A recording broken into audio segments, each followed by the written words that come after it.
أوازيه. السلام عليكم ورحمة الله وبركاته. قرب عليا كده عن كمان شوية. النهاردة خدنا حاجة أمريكاني كده، حاجة عظمة كده. النهاردة ولا بوليلاك ولا أكريليك، ده كل ده كلادين، ده الفا دبل، مفصلات ستانلس، ده واخد فايبر 4 مللي، مقبض بلتين. تمام؟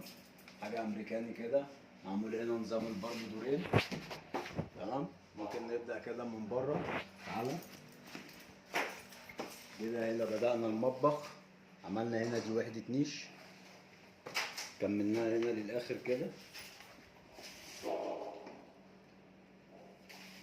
جنب ديكور. خدنا بقية وحدة النيش ضد البروفايل.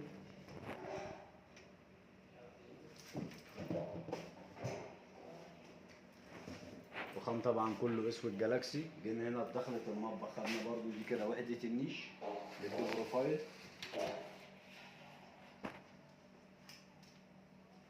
تعالى يا باشا. هنا ده عملنا ده مستوى وده مستوى نظام البار. خدنا هنا دي وحدة بارات. بعد كده دي خدنا وحدة ودين كبار.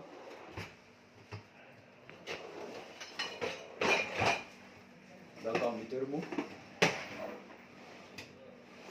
وخدنا دي ضرفة صغيرة. وجينا هنا كملنا وحدة الحوض.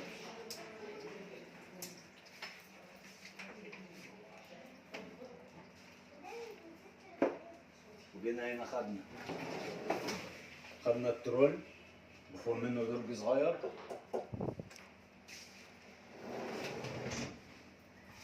خدنا هنا كده البوتاجاز. دي وحدة ديكور، ضرفتين فوق البوتاجاز. ودي ضرفة برضو خزين. وهنا خدنا دي وحدة نيش.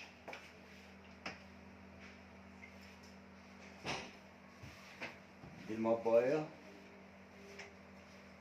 وخدنا دي برضو وحدة نيش. وخدنا دول ضرفتين.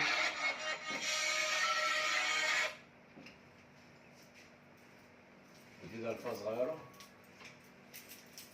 وجينا هنا خدنا الدولاب. عملنا درجين كبار. قرب هات الدرج كده ظهر معاك. وجينا برضو هنا خدنا درج كبير. ميكروويف.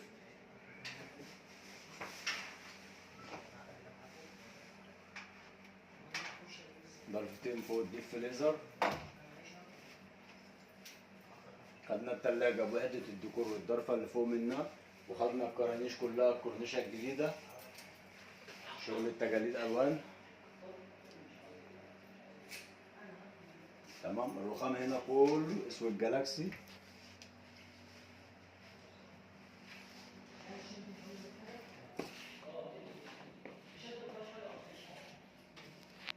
كمل برضه زي ما انت يا جمال.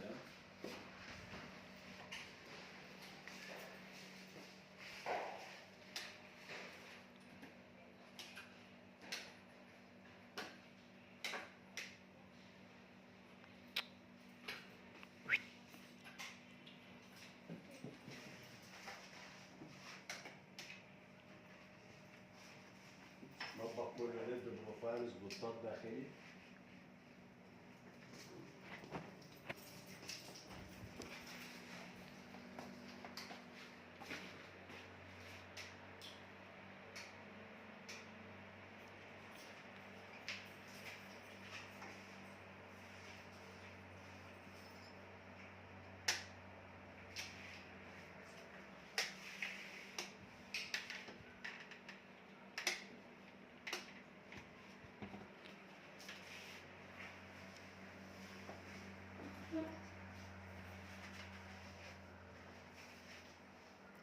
شغل المصري أوازيه.